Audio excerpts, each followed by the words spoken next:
Ya. Bueno, estimado, entonces nosotros estamos tomando ya ahora ya la última parte de nuestra segunda unidad, porque si recuerdan, que estuve revisando las clases, los videos de nuestras clases, hace 2 clases, yo me puse a hablarles acerca del cambio y la realidad. Y como para problematizar ese tema, ocupamos la duda metódica cartesiana, que espero que ya todos conozcan, digamos, relativamente, que recuerden, necesito que recuerden como 2 palabras clave por lo menos: escepticismo y duda metódica. ¿Ya? ¿Por qué? Porque ahora vamos a agregar una nueva palabra clave que sería muy bueno que ustedes tuvieran en su cabeza, digamos, y para el futuro de la asignatura. Esta, digamos, palabra es el cambio, o la paradoja de Zenón. ¿Ya? Lo voy a escribir, voy a poner la pizarra, y les voy a escribir la paradoja, o sea, como se escribe Zenón.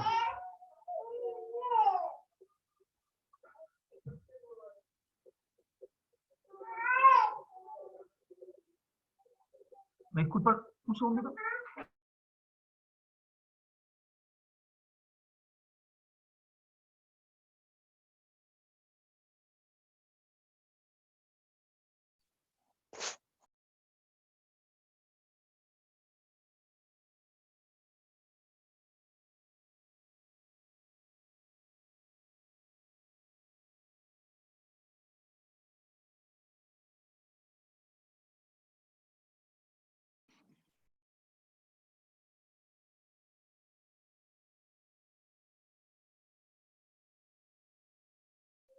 Disculpen.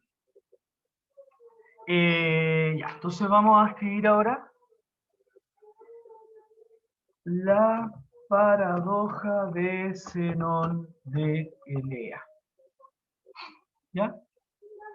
¿Quién era Zenón de Elea? Zenón de Elea es un filósofo, como muchas de las personas que hemos visto acá, pero él no un filósofo, como lo llamamos, de la temprana modernidad, como Descartes, que sería siglo XVI, siglo XVII, sino que este filósofo es un filósofo antiguo. Estamos hablando 400, 500 antes de Cristo, ¿ya?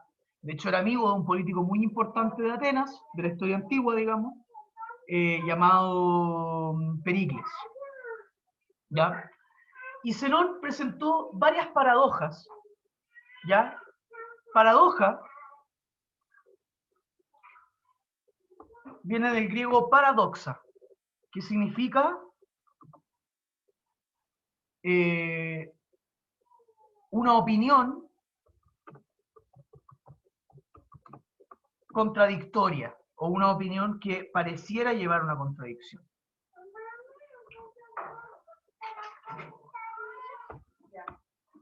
¿Ya? Eso es una paradoja. Por ejemplo,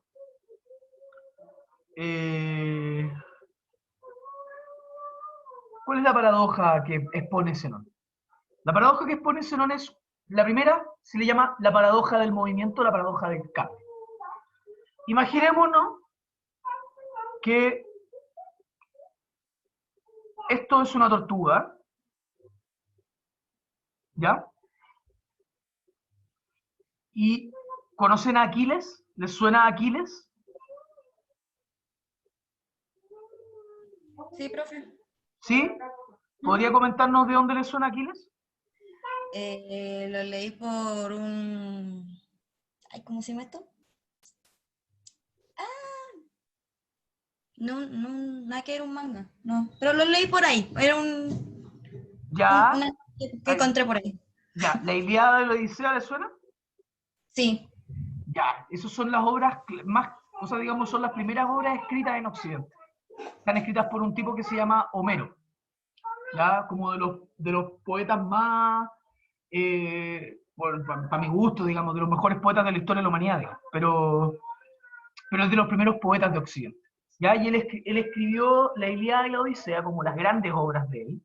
Y la Ilíada el personaje, digamos, principal, porque tampoco es que haya como la estructura moderna que nosotros tenemos del relato, el personaje principal es Aquiles, el personaje de la Ilíada. ¿Ya? Aquiles, ¿usted sabe, se recuerda cuál es la característica más importante de Aquiles? Su debilidad. Talón. Ya, sí, la debilidad, gracias. El talón. El talón de Aquiles, bien, pero ¿cuál era como su característica? Digamos, no sé, por ejemplo, Hércules era muy fuerte. ¿Aquiles qué era?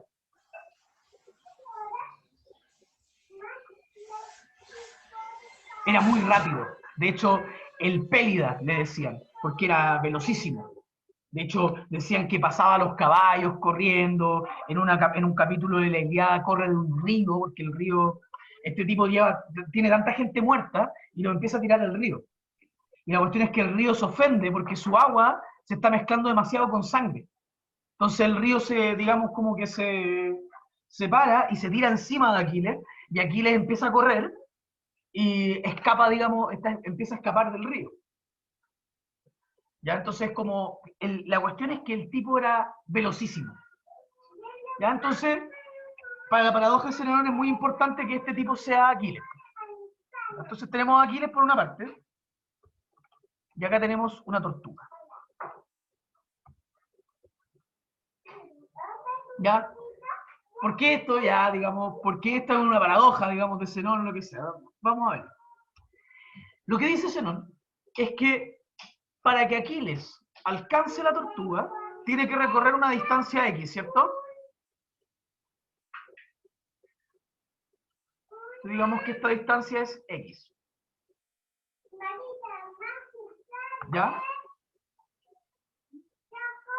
Pero se nos dice, pero acá hay un problema grave, digamos. Y es que para poder avanzar X, tengo que ser capaz de avanzar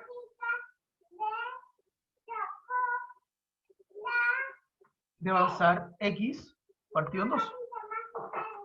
Y para ser capaz de avanzar la mitad de X, tengo que ser capaz de avanzar la mitad de X.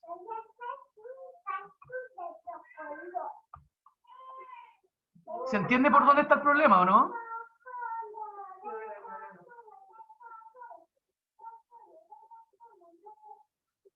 Porque esto lo puedo llevar hacia el infinito. Entonces puedo decir, para avanzar x4, tengo que avanzar x8, etc. O x16, lo que quieran. Entonces, de cierta medida se nos dice, para que Aquiles alcance la tortuga, tiene que moverse una distancia. Pero para moverse esa distancia, tiene que moverse la mitad de esa distancia.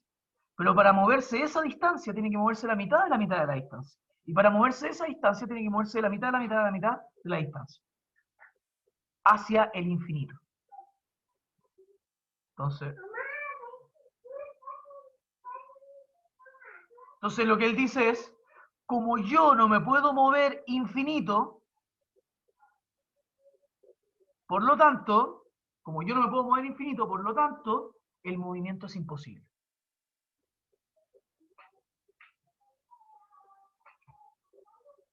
Y este ejemplo también se hace, por ejemplo, con una flecha.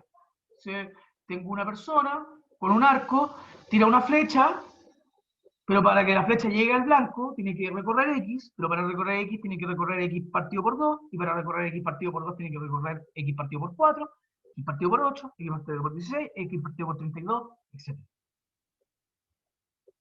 Entonces, el movimiento es una ilusión. El cambio es una ilusión. Nadie cambia, nada cambia, porque todas las cosas que son, ya están, ¿no? ¿Ya? Ese es el argumento de Zenón. Por eso es una paradoja. ¿Por qué? Porque todo nuestro sentido y todo lo que nosotros hacemos y vemos es cambio. O lo sentimos como cambio o lo denominamos cambio. Sin embargo, Zenón nos dice que la razón es incapaz de justificar que haya cambio. Porque en el fondo, para que haya un cambio, requieres algo mucho más fuerte que solamente este tipo de ejemplos. ¿Ya? Y ahora voy a llegar a eso. Voy a leer ahora el chat. Ah, Javiera, paradoja de Zenón. Ahí está. Esquina superior izquierda. ¿Ya? Y de hecho tiene muchas formas, ¿ya? Pero ahora vamos a concentrarnos por lo menos en la del movimiento y por qué es importante para la consideración del cambio y de dónde sacó esta cuestión este tipo. Porque acá hay un tema mucho más profundo que solamente esta, digamos, este jueguito que uno podría hacer como un jueguito matemático, ¿ya? Hay una cuestión mucho más profunda como metafísica, ¿ya? Así es decir, como una cuestión profunda respecto a cómo consideramos nosotros la realidad. ¿Ya? Y esto tiene que ver ya no con Zenón, sino con su maestro.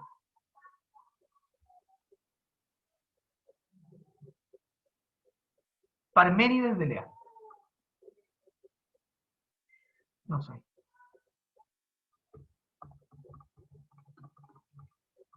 Por eso la filosofía de ellos se conoce como filosofía eleata. Son de Elea, de una ciudad-estado que está en Sicilia, en Italia. ¿Ya? Pero son griegos, porque toda esa parte fue parte colonizada por los griegos. ¿Ya? Entonces Parménides de Lea tiene un argumento que va, o sea, no un argumento, sino que su tesis principal es lo que es, y lo que no es, ahí viene, no es.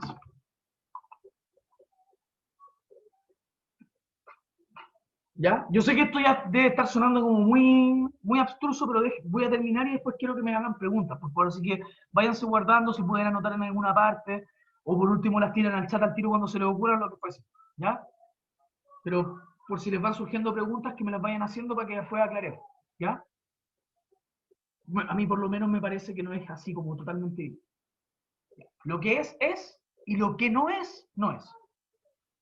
Esa es la tesis principal de la filosofía parmenide. ¿Pero qué implica esto? Esto implica algo muy radical, y es por eso que Zenón defiende lo que está defendiendo, como que el movimiento no existe. Y de hecho después voy a llegar a otro punto que también es muy cuestionable, pero que tiene mucho sentido a partir de que lo que es y lo que no es, no es. Si lo que es, no puede no ser. Entonces tú puedes decir así. Si lo que si lo que es, no puede no ser. Es decir, si algo que es pasa a no ser, o sea, si algo es, no puede pasar a no ser. ¿Ya? Ese es el punto. Esto es totalmente absoluto. Si algo tiene la propiedad de ser, si algo es algo que es, no puede no ser, porque en el momento que no es, deja de ser. Entonces, son las dos propiedades más diferentes posibles. La propiedad de ser y la propiedad de no ser. El problema es que, para Parménides, el no ser no es, y por lo tanto no existe.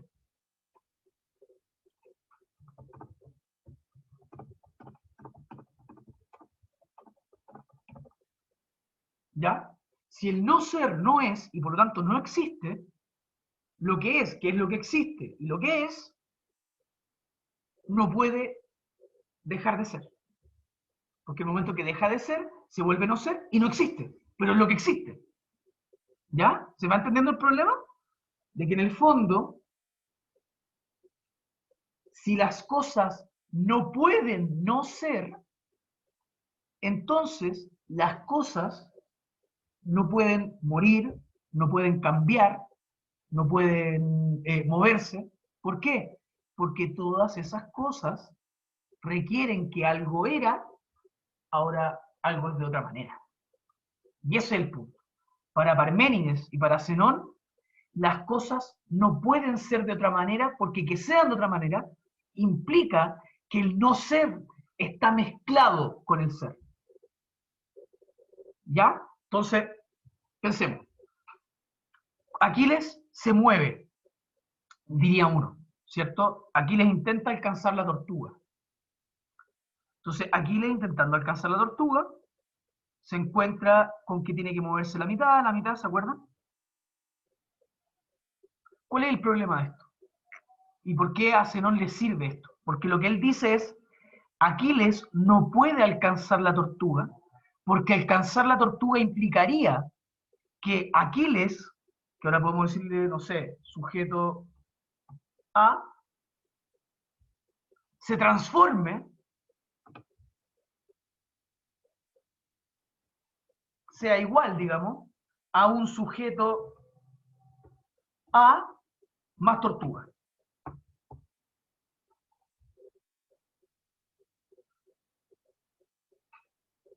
Eso, o sea, si nosotros vemos eso, matemáticamente no puede ser igual a algo así.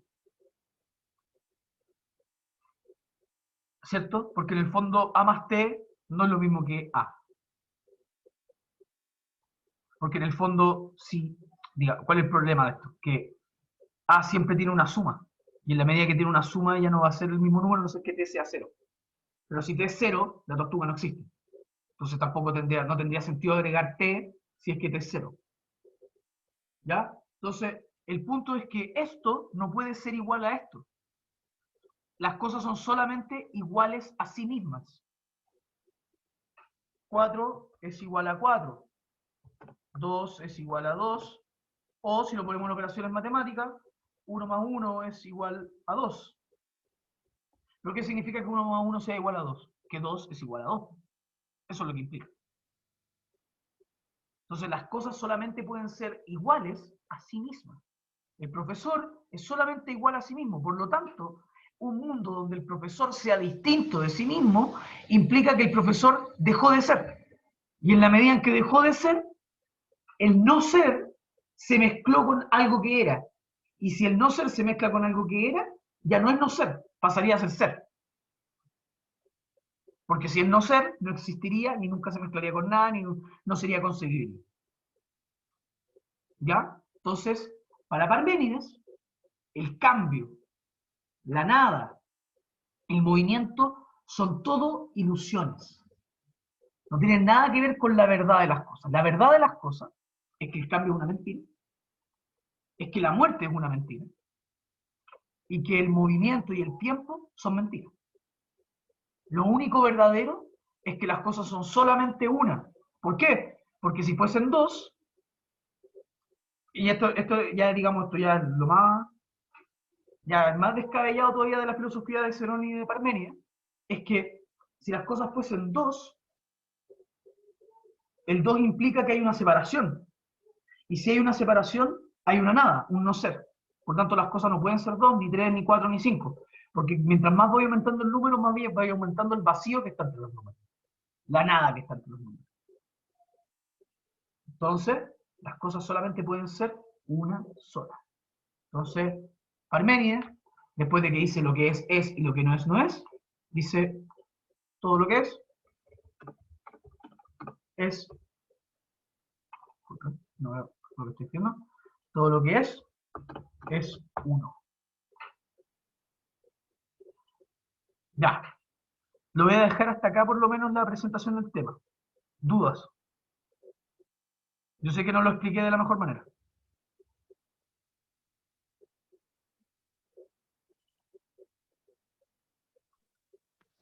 No entendí. ¿No entendió? ¿Quién me dijo? Me llamo Tomás. Ah, ya, Tomás. ¿Qué es lo que no entendiste? Todo. Sorry. Ya, pero desde el principio. Sí. Ya, vamos, ¿veis la pizarra, cierto? Sí. Ya. Entonces tenemos paradoja de Zenón. Paradoxa significa una opinión contradictoria, de cierta manera, una opinión extraña, también, porque para como paranormal, por ejemplo. Paradoxa, doxa es opinión, como una opinión rara, una opinión contradictoria. Lo que dice es, para que alguien se mueva de un lugar a otro, implica que esa persona se tiene que mover primero la mitad de esa distancia. Y luego y para moverse la mitad de esa distancia implica que tiene que moverse la mitad de la distancia de la mitad. La mitad de la distancia. Total, que quiere moverse.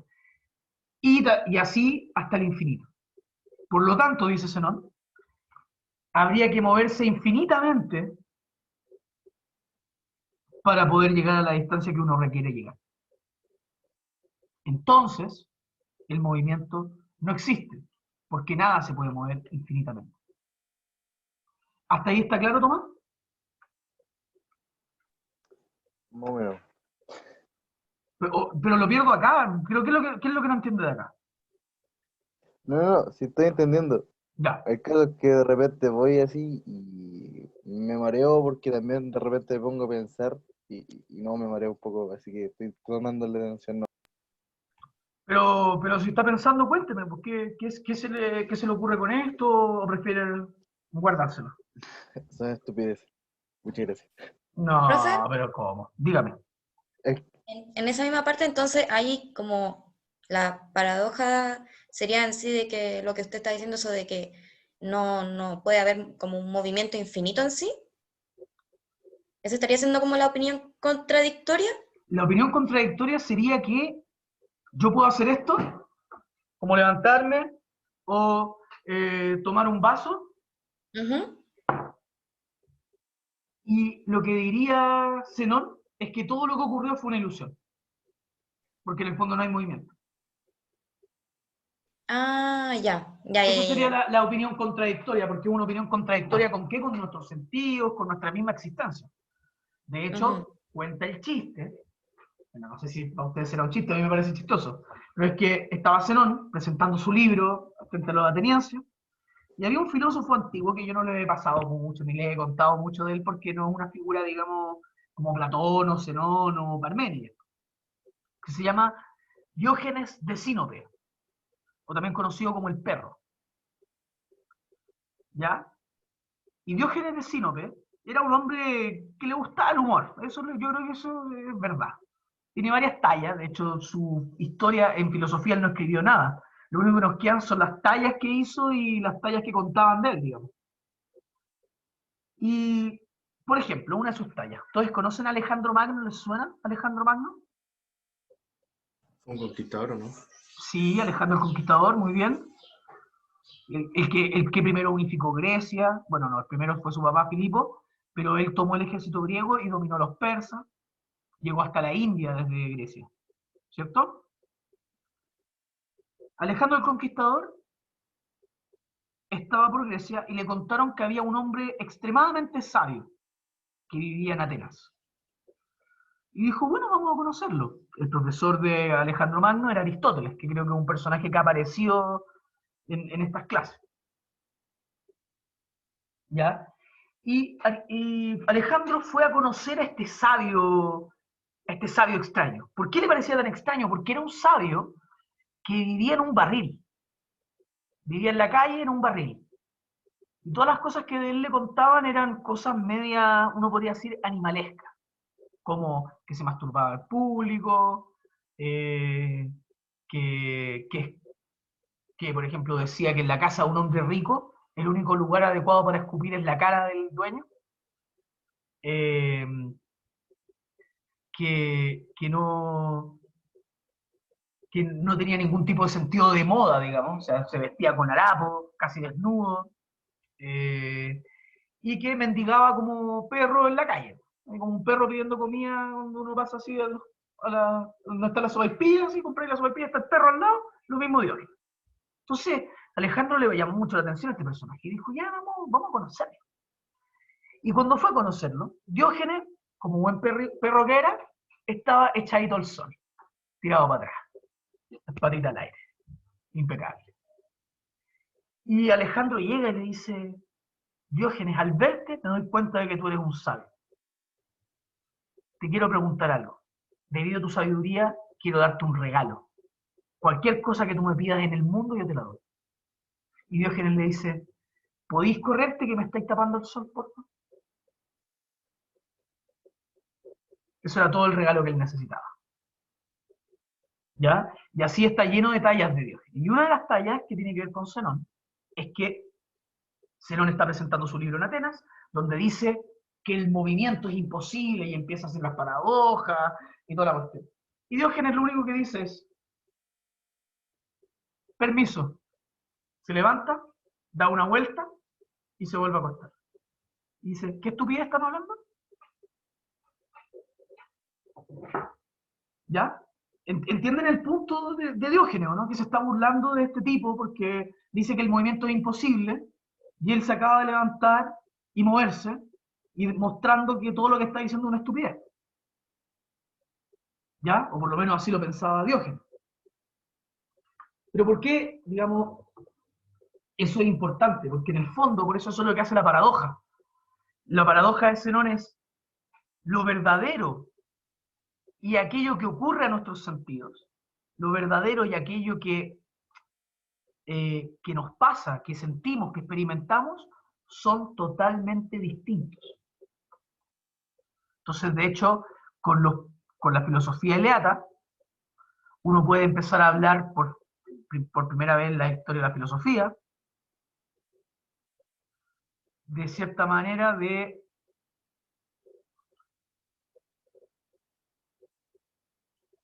mundo real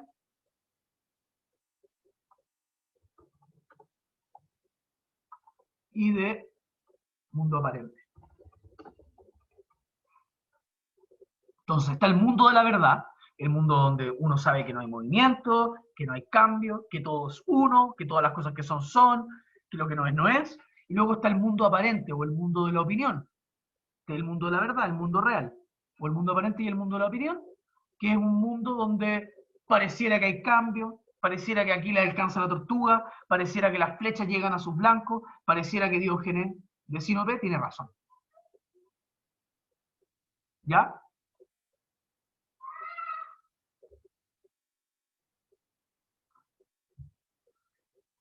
Entonces, ¿por qué les hago esta distinción?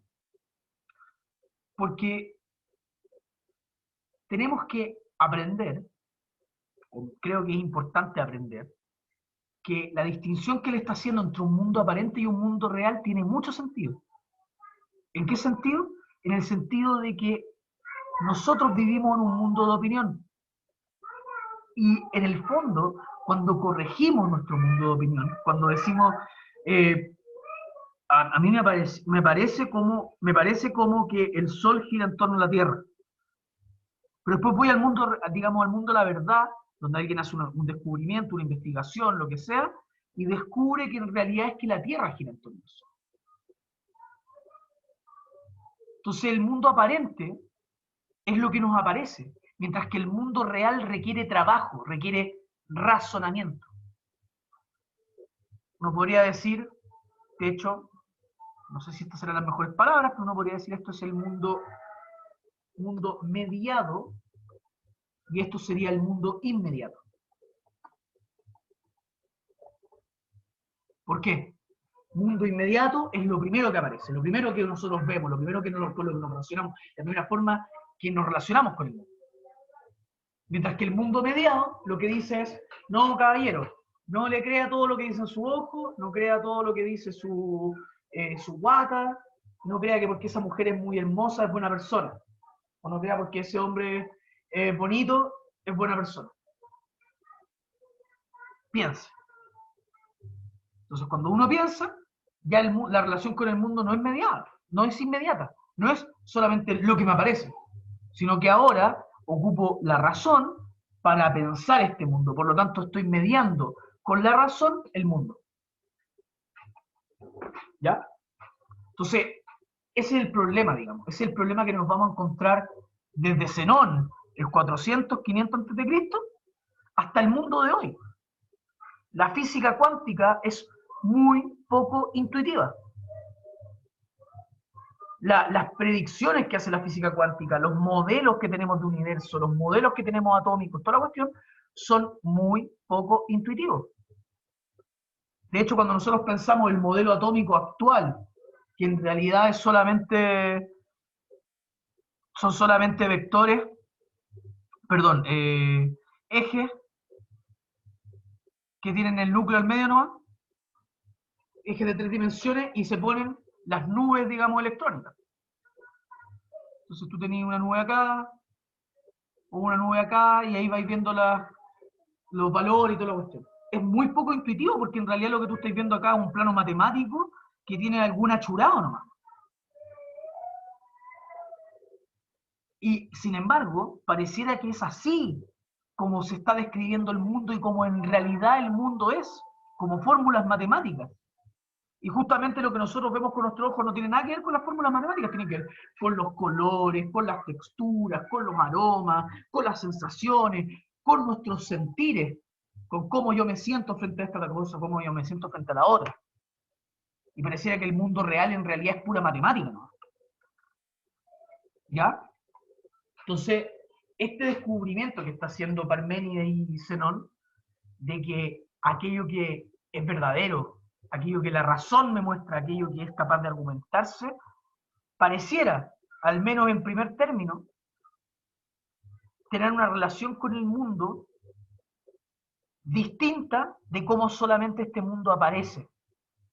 Y por lo tanto, para ello, como para hoy el físico, por ejemplo, un físico te podría decir, los colores son una ilusión, porque los colores no están en el mundo.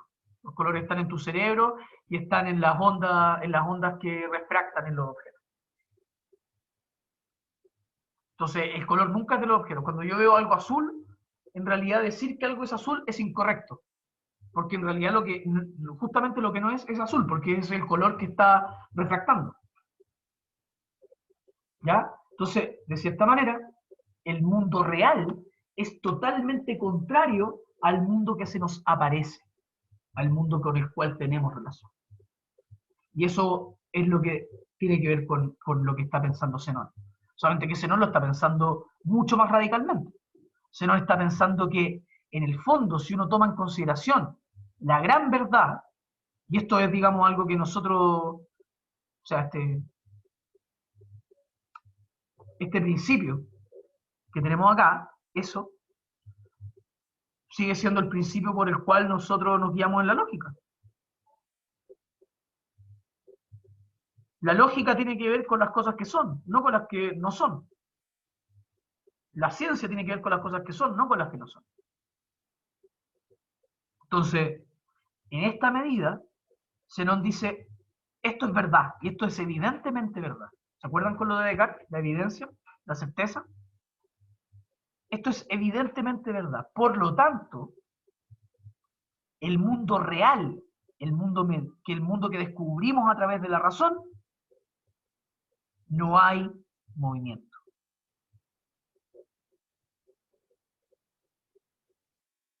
¿Ya? ¿Cómo van las cosas? ¿Poco claro? ¿Muy complicado? ¿Poco complicado? ¿Fácil? No, sí, yo voy entendiendo.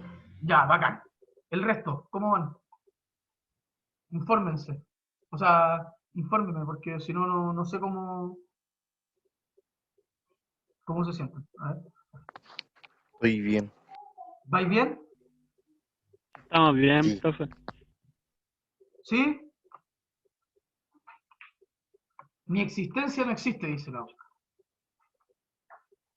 Profe, entonces esto podría ser como el ejemplo este que dan de típico así, dibujo animado, donde muestran que el auto Ujú. gira como en el planeta, por decirlo así, como el típico dibujo que lo hacen, donde el planeta se queda quieto y el auto es el que gira, como que ese es el que hace el movimiento, y por decirlo así, como el mundo real de eso sería como que realmente el planeta gira y nosotros no, ahí no estamos provocando nosotros un movimiento, sino el planeta en sí. Eso sería como un mundo real, por decirlo así. Ángela, podí pensar y después play, por favor. Como que te enredaste mucho, sorry. Te quiero. Yo creo que la entendí. Sí, yo creo que me entendió. Sí, me Sí. refiero a como que en primera instancia sería de que el auto hace el movimiento en el planeta, que el planeta se queda quieto, por decirlo así.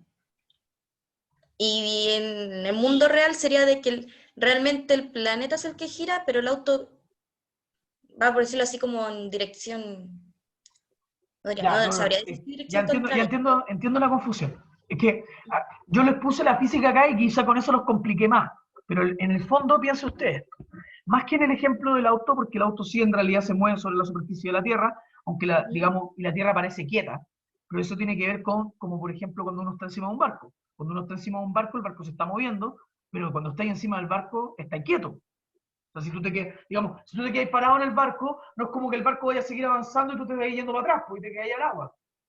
Sino que tú avanzáis con el barco, igual que cuando te subes a una micro. ¿Cierto? Ujú. Entonces, más bien lo que dice, yo creo que quizá con eso los confundí, es que hay una diferencia entre el mundo como es verdaderamente a cómo nosotros lo percibimos, a cómo nosotros vivimos en él. Por ejemplo, el ejemplo para mí, el ejemplo mejor puesto es el del sol. Si yo miro, ahora está saliendo el sol acá, bueno, no saliendo hace rato, pero digamos, tengo acá el sol más fuerte, yo mirar hacia el sol, lo que yo veo es un círculo, ¿cierto? Muy brillante, pero que es relativamente pequeño dentro de todo. Así como dentro del cielo, o sea, si yo comparara el sol con el sol es más pequeño, ¿cierto? ¿Están de acuerdo, cierto? Sí. Como perceptivamente. O sea, así como tengo, no sé, el sol acá y está el cielo mucho más grande. Sin embargo, si tú lo pensáis, la superficie que tiene la Tierra, que sería como la capacidad de cielo que tiene la Tierra, es mucho más pequeña que cualquier parte del sol. Entonces, yo cuando me relaciono con el sol, siempre me relaciono de una manera perceptiva, pero no de una manera verdadera, en la medida que la física va a descubrir después el sol. Entonces, yo veo esta cuestión chica y el cielo gigante. Entonces, ¿qué es lo que pensaban los pensadores antiguos, por ejemplo, que no tenían nuestras herramientas de medición, de visualizar, etcétera? Lo que decían es que el sol era como una estrellita más y que giraba en torno a la Tierra, porque el cielo de la Tierra era mucho más grande. Entonces, en el fondo, la perspectiva que tenía aquel que no tenía la información de que el Sol era una tremenda, o sea, una estrella gigantesca al lado de la Tierra, una cuestión que casi el Sol es como este volado y la Tierra es de este porte, no lo sabían, no tenían cómo saberlo, porque nuestros datos sensoriales, como vemos el mundo, como vemos la Tierra, no nos dicen eso. Es como que, piensen, un ejemplo más burdo, piensen que yo viese un elefante, pero veo el elefante a 3 kilómetros. Entonces lo veo así, como una hormiga. Y yo llegara a pescar un escarabajo y dijera, esto es más grande que el elefante. Porque lo tengo más cerca. Ah, ya le capté la idea. Ya sí, ahora sí le ¿Sí? capté. Ya, Sí, ahora sí. entonces, en el fondo, cuando veo el elefante, y yo dijera, ya, bueno, y ahora voy a tener un razonamiento científico, quiero buscar la verdad.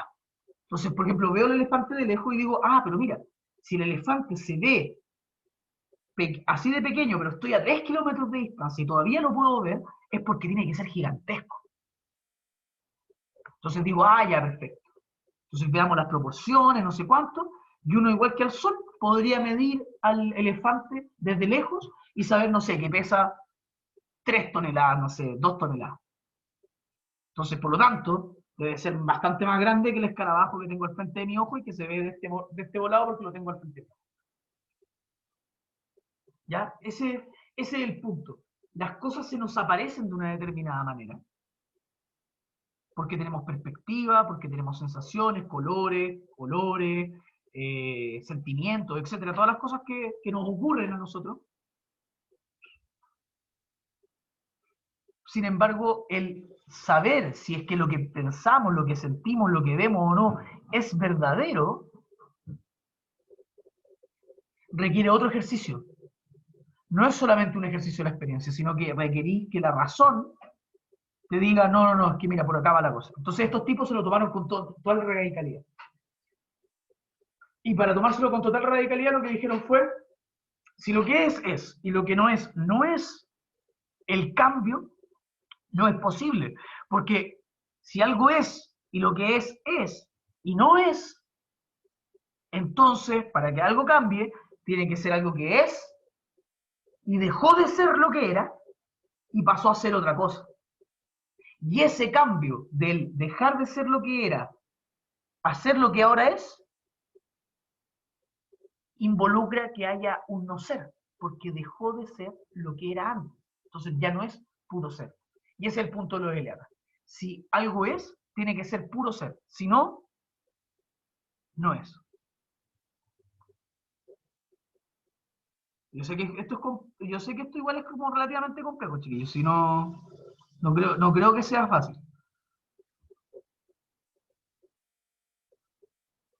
Ya, a ver. Ya, bien, José, muy bien. Respecto a lo del mundo real, no todo lo que vemos es así, precisamente. No todo lo que vemos es como son realmente las cosas. ¿Ya? Entonces, lo que dice el Eleata es que a pesar de que tú veas que el movimiento pasa, que las cosas cambian, que la gente se muere, todo eso es mentira, porque en el fondo cuando las cosas son nomás. Ya. Luciano, me perdí cuando dijo que todo lo que es uno. De ahí en adelante se me complicó. Ya. Pero entiende que si todo lo que es, ¿cierto? Si todo lo que es, en el fondo no hay espacio para el no ser. Y el no ser tampoco podría ser caracterizado, porque en el fondo no podéis dibujarlo, ni podéis pensarlo, no se te puede ocurrir, porque en el fondo no es. Es incaptable, digamos. Entonces lo que él dice es, todo lo que es no puede tener diferencia entre sí. Que este era digamos, la otra paradoja, la otra forma de la paradoja de Zenón, que tiene que ver que es de lo uno y lo múltiple. ¿Qué es? Digamos que dos objetos que tengo acá son distintos. Déjame borrar un poquito para...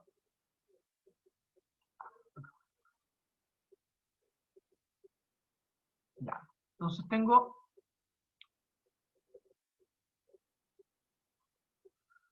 dos objetos distintos. Vamos a decir,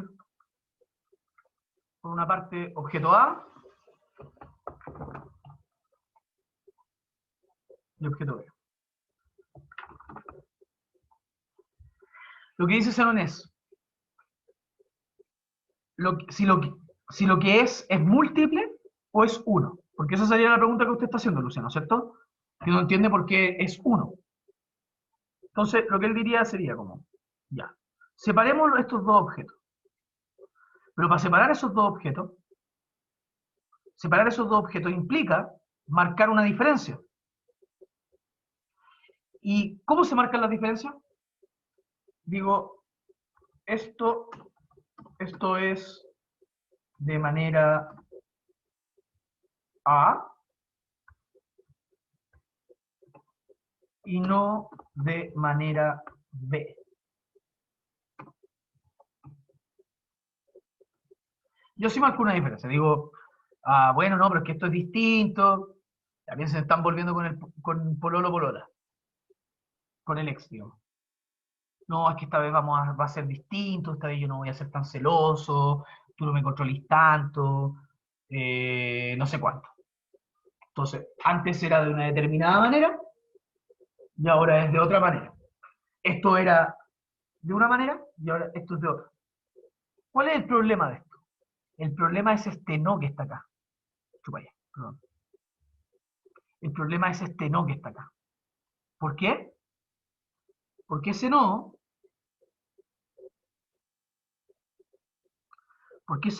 me plantea un no ser. El objeto A no es el objeto B, pero lo que no es, no es. Por lo tanto, no puedo predicar, no puedo decir que algo no es otra cosa, porque cuando digo que algo no es otra cosa, no tiene sentido.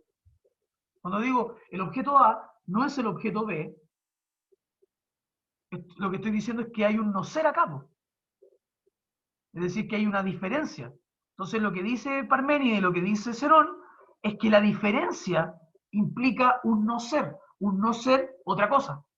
Y si algo implica un no ser, no es concebible y no es parte del mundo real. El mundo real solamente son las cosas que son. Lo que no es, no es, vuelve a repetir Parménides y Zenón. Si lo que es, no es, la diferencia no es, porque la diferencia justamente se trata de lo que no es una cosa respecto de otra. Entonces, en el fondo, para Parménides como para Zenón, no hay diferencia entre los objetos. Y si no hay diferencia entre los objetos, ¿qué es lo que son los objetos? Uno solo. No hay ningún objeto más que el uno, sería para Zenón. El mundo real Es solamente una cosa. Ese es el punto, digamos. Esto me sirve hasta para mí. Pero el punto es ese. Si el mundo real solamente es una cosa. Porque si fuera múltiple, implicaría que hay diferencia entre ellas y por lo tanto que el no ser ya está operando. Y acuérdense, no podemos mezclar lo que no es con lo que es. Profe, Voy a leer el chat. Dígame. según lo que dice, el movimiento no existe, ¿ya? El ¿Mm? cambio tampoco. Claro. Mm, Dame un segundo, José. Ya. Javiera, lo que es y lo que no es, no es. ¿Lo podríamos comparar con o es o no es? Sí, pero recuerda que la gracia de la repetición es que en el fondo le está diciendo dos cosas. Está diciendo lo que es, podríamos formalizar esta cuestión, como lingüísticamente, y decir, en vez de decir lo que es, podéis decir,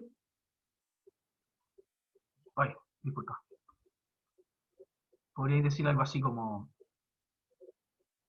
no sé, yo creo que les va a recordar un poco las matemáticas, pero uno puede decir como, para todo x que se dice, o para todo x que le va la propiedad de ser,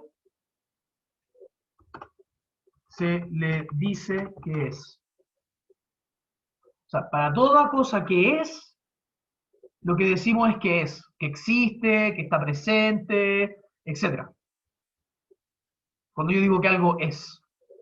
Cuando digo que algo no es, digo para todo x que le va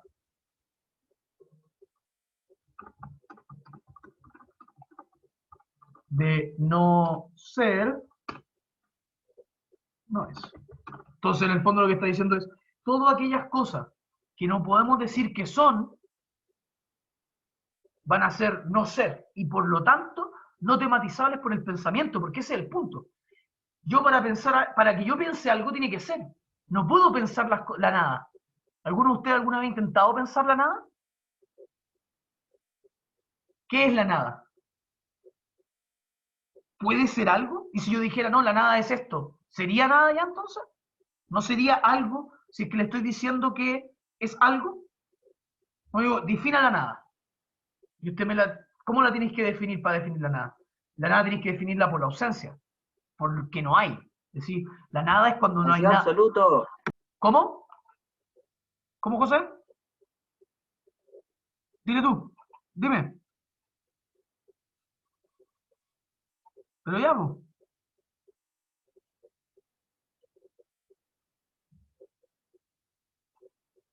Ya, pues.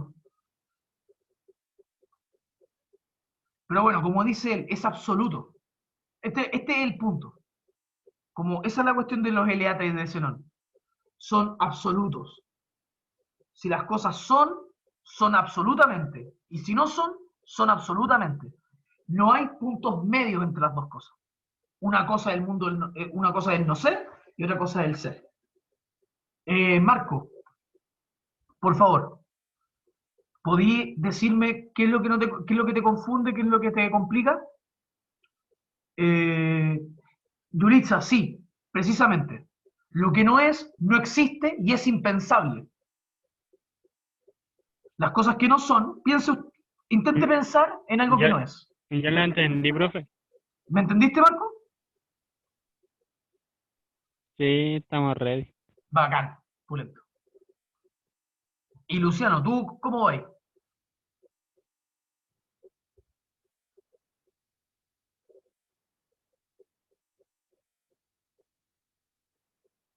¿Cómo vais, Luciano?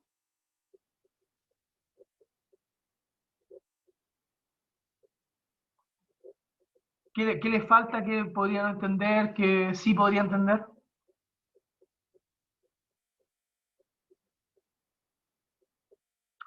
Ah, bueno, pero es que Luciano, ese es precisamente el punto. Si usted está pensando vida real como la vida que nosotros tenemos, está siendo anti-Parmenidio o anti-eleático. porque en el fondo lo que le dirían los eleatas sería, es que caballero, la vida que usted está viviendo ahora es la de mentira. La vida real, no hay cambio, no hay muerte, no hay nada. O sea, solamente, digamos, solamente está lo uno que es.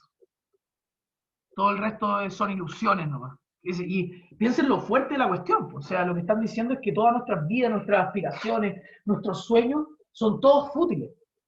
Son todos falsos. Porque en realidad las cosas que son las que son nomás.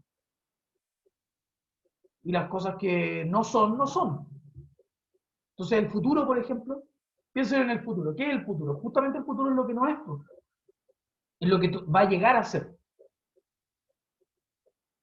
Entonces para el eleata no hay futuro. Ni tampoco pasado, porque justamente el pasado dejó de ser. Solamente habría presente, un eterno presente. Porque eso es lo único que es.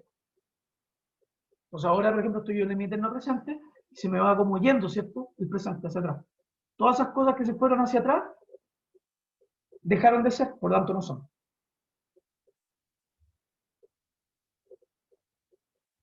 ¿Ya? Entonces, ¿cuál es la, digamos, cuál es la postura ética que tendrían estos tipos? O así como su parada frente a la vida, es total imperturbabilidad. ¿Por qué me voy a molestar si es que hay guerra? ¿Por qué me voy a molestar si mi hijo muere? ¿Por qué me voy a molestar si yo me muero? ¿Por qué me voy a molestar si algo me duele? Si en el fondo, ni una de esas cosas son cambios nomás. Todas esas cosas son falsas. No corresponden al terreno del ser. Ya, yo sé que estuvo intensa la clase, ¿ya, chiquillos? Pero de verdad, si es que me dan 5 minutos más para preguntarme o lo que sea por fin, yo voy a cerrar ahora la pizarra.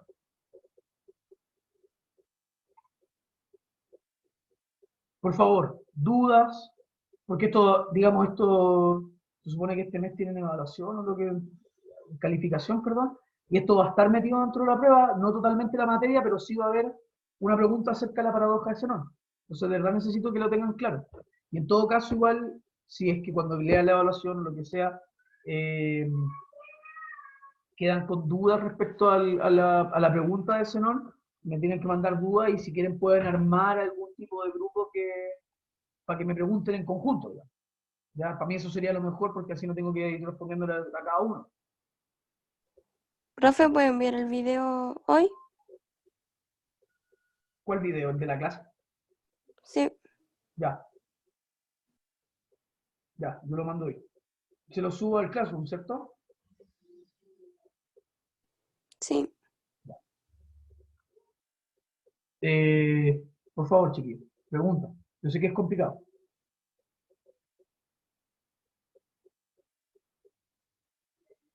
¿Qué parte no me entendieron? ¿Qué les gustaría aclarar? Como que, por ejemplo, podría ser que yo estuve hablando como parado pensando que ustedes entendían algo que quizás no entienden. Profe, Dime, José. llegué de ir a botar la basura. Una pregunta. Dime. Para que se sepa si lo que yo veo es del mundo real, así, del mundo real, supuestamente, tiene que haber un contraste, ¿cierto? Una investigación detrás, un esfuerzo, como usted dice. Entonces, por ahora, nuestra verdad absoluta, quizá en unos años sea diferente, pues. La verdad, como dice que los filósofos antiguos no tienen las herramientas que tenemos nosotros ahora.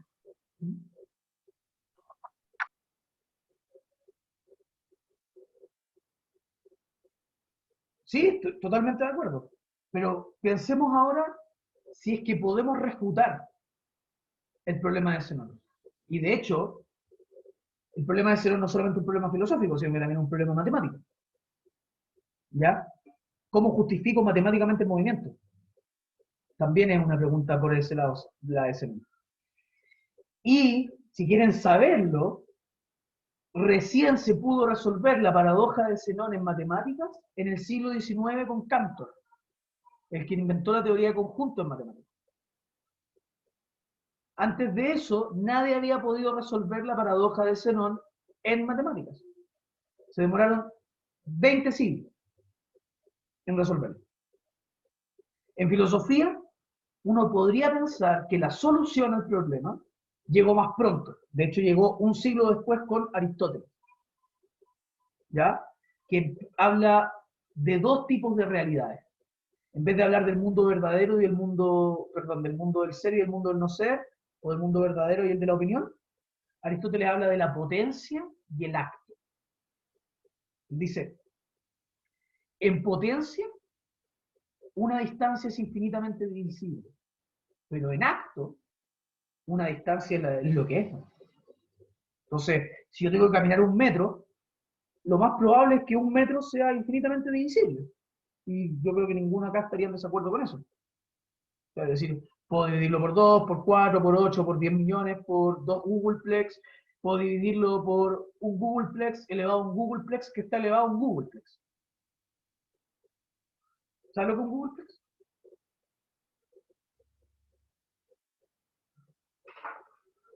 Dame un segundo. Yo voy a terminar en 1 minuto. Profe, Dígame. ¿qué es Por favor. Googleplex? Googleplex, sí. Ahora solo les voy a mandar. Ah, ok.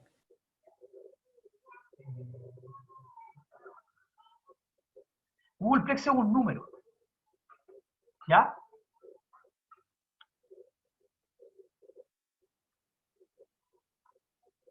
La gracia del Googleplex es que...